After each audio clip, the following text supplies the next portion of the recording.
How's it going, guys? Welcome back to Fraud on the Telly. In today's video, we're breaking down everything that happened in Critical Role Campaign 3, Episode 38. Our Halloween special, but more importantly, the resurrection of our best girl, Laudna. But with the gaining of one friend, it comes at the price of another. As in this episode, the party lose another close friend. As always, if you enjoyed the video or learned something new, make sure you like, comment, and subscribe. Let's just get right into it, shall we? So our episode begins where we left off in episode 37. The party have just returned from their astral projection into the upside-down Whitestone, having fought Delilah in the cursed sun tree, presumably freeing Laudna in some retrospect or some fashion from Delilah's clutches. Now, Delilah is not destroyed. Don't you dare think that she's gone. This character has died who knows how many times. She's probably one of the strongest necromancers in Exandria, so it's not like she is just ever gonna die, probably. However, though, it does seem that the link between Laudna and Delilah is extremely weakened, as Pike believes it is much easier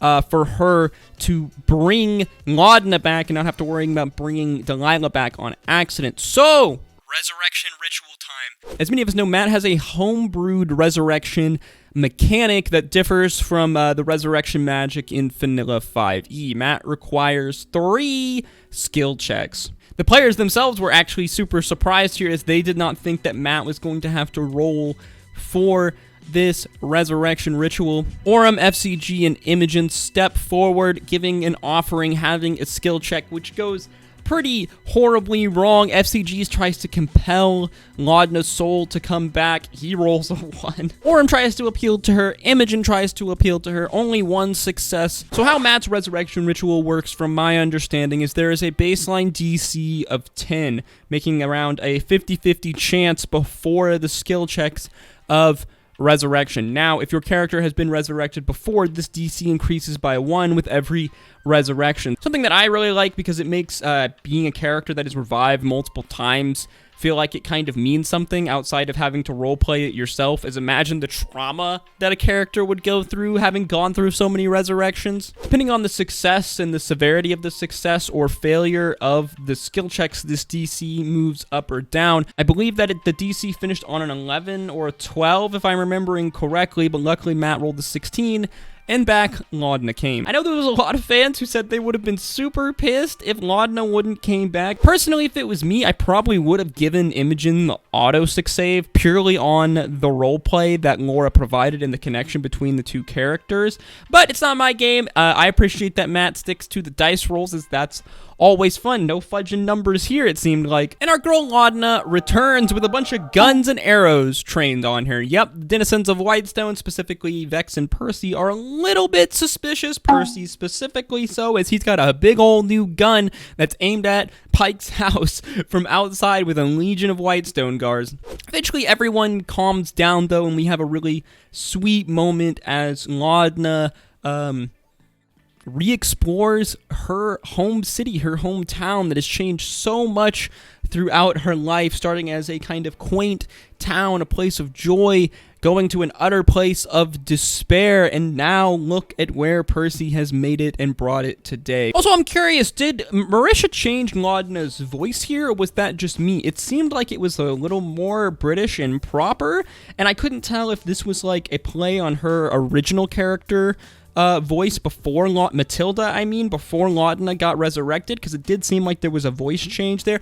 Maybe I'm tripping and wrong. I actually don't know. It's just what I heard. The party informed Percy and Vex of the events going on with Ruidus, the Apogee Solstice, the Residuum, trade, Cerberus Assembly involvement, all that jazz. Percy says he'll make a note of it. I'm very curious to see the involvement of Vox Machina in the future, as my theory, at least, is that this whole stuff with the Apogee Solstice and Ruidus is just setting up for basically the, I guess, second, third major arc of the campaign that's going to be a much longer extent. Party finally get the meta unlock on the Divine Gate, the lattice that is around Exandria, preventing gods from coming into the Prime Material Plane. Percy says that the lattice around Ruidus is similar, but it seems also different. A lot of theories suspect that the lattice divine gate around Ruidus was a precursor, a kind of first attempt at the divine gate. As we know, it happened well before the divine gate around Exandria was made, when the gods left Exandria post-calamity. But for now, it seems like we can still hold true to these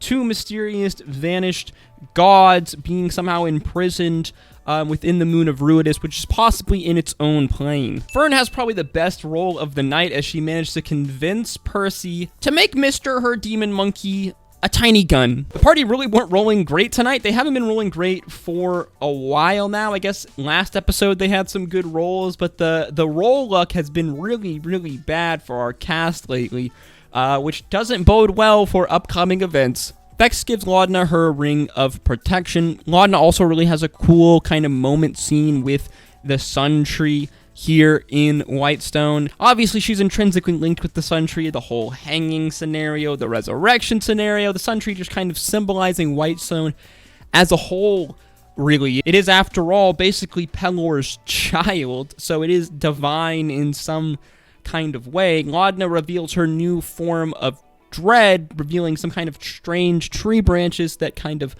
emerge from her. It seems that she possibly has a new pact with the Sun Tree, or possibly her pact with Delilah has shifted in some way, making it more focused on the Sun Tree. Curious to see Laudna's future levels and how this kind of relationship with the Sun Tree and potentially Delilah, who she's definitely not rid of, comes into the future.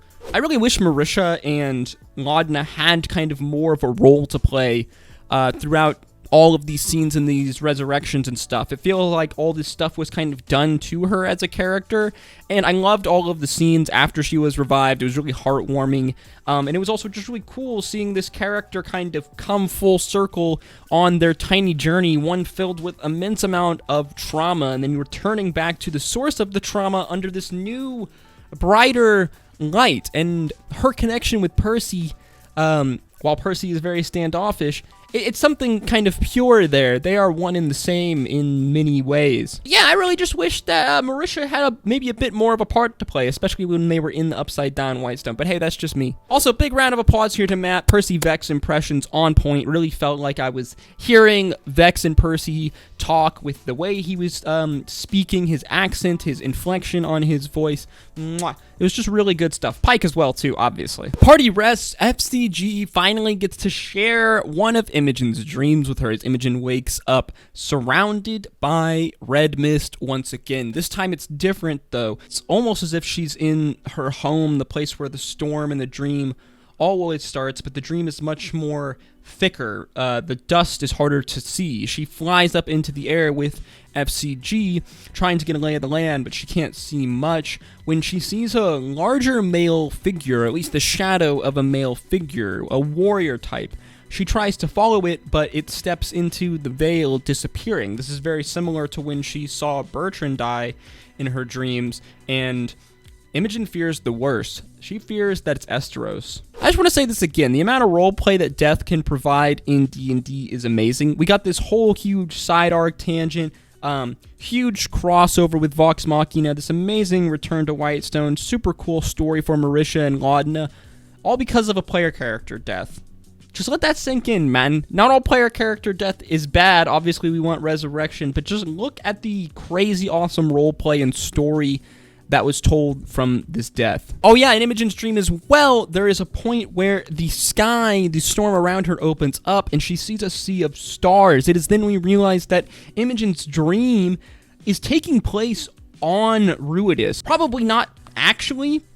Maybe, I mean, you really never know. But it seems like the source of Imogen's dreams are from Ruidus as she looks out and sees, a cavalcade of stars. The party return to Carquette after FCG makes a stop at the Changebringer Temple. They head to Eshteross' house to find the worst. Laudna sends in her new summoned familiar, Pate, who has now sprouted some wings, and Matt is now voice acting in this hilarious, horny British gruff accent. All that work role-playing a dead rat from Marisha really paying off now. They investigate the house, which is in ruins. It looks like a battle took place here. Chetney heads inside, discovering Eshteross' dead body, a strange smell of blood in the air, but no other corpses. Eshteross has died in his room, his arm under his bed.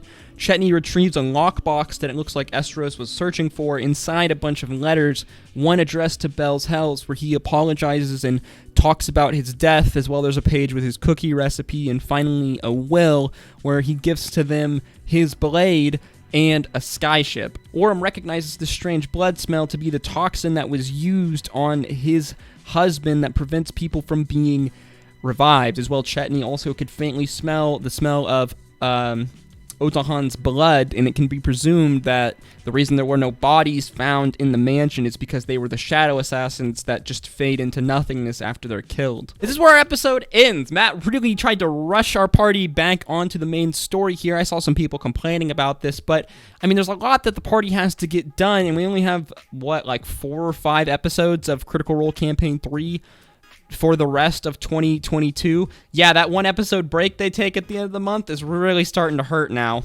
It seems that Matt's prepping them with their rematch for Otahan, gifting them with a number of items, as well as Eshteross's blade. The skyship is also very interesting, as it implies that they will be needing it to travel around the world at relative quick speeds, which I feel like leads credence to my theory that the Apogee Solstice is just the beginning. This is the jumping off point for the greater story of Campaign 3. As well, I'm still convinced that Elixion will be introduced into this story, as he is the most important of Ruidus-born heroes, and is presumably still alive in Exandria in the Netherdeep right now in Campaign 3. So the Apogee Solstice and whatever is being planned in the Feywild with Cerberus Assembly, everything, I don't think that it's something that will be completely stopped. It seems like just the beginning of a bigger setup. Campaign 1 spoilers right here, but basically kind of like how the Briarwood set up the Vecna arc over time.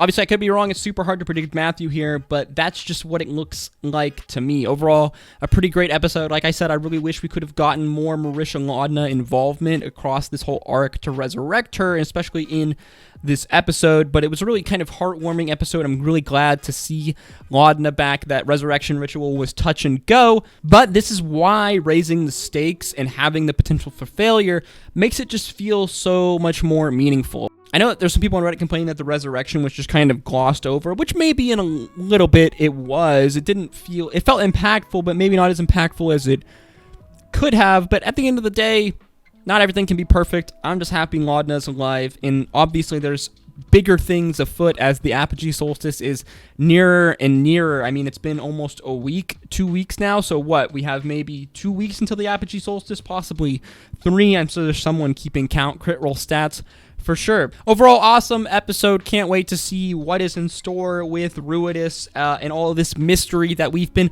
theorizing our butts off, trying to figure it out. As always, guys, let me know your thoughts and comments and theories in the comments down below. What was your favorite part from this episode? Don't forget to check out some of our other Critical Role and D&D content. And as always, guys, I hope to see you in the next one. Stay safe out there. Peace, love, Adu.